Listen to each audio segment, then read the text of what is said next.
আগের দিন record run chase করলো আরসিবির দল।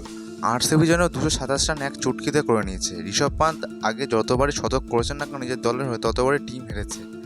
সেজন্য আগের দিন যত ঋষভ পান্ত আনন্দ করুক, শতক করুক না কেন, পিছন দিয়ে কেউ না কেউ বলছে শতক করেছে ভাই, হারতে হবে তোমাকে। জিতেশ শর্মা হচ্ছে কি আরসিবির ক্যাপ্টেন হওয়ার পর থেকে যেন একটা ভয়ঙ্কর রূপ নিয়ে ব্যাটিং করছে। নিজে একা হাতে দাঁড়িয়ে আরসিবিকে একটা দুর্দান্ত জয়লাভ করে দিয়েছেন।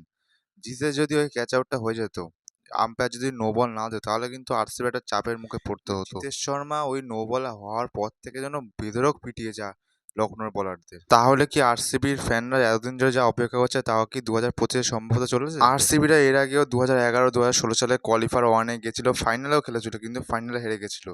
এই বছরও 2025 সালে কোয়ালিফায়ার ওয়ানে গেছে। এখন পাঞ্জাবের সাথে খেলা রয়েছে 29 তারিখ। এখন যদি সেটা যেতে, তাহলে ফাইনাল খেলবে আরসিবি। আরসিবিকে জিততে পারবে পাঞ্জাবকে হারিয়ে ফাইনাল, নাকি আবার প্রতিবারের না এবারও হেরে যাবে, সেটা এখন দেখার বিষয়।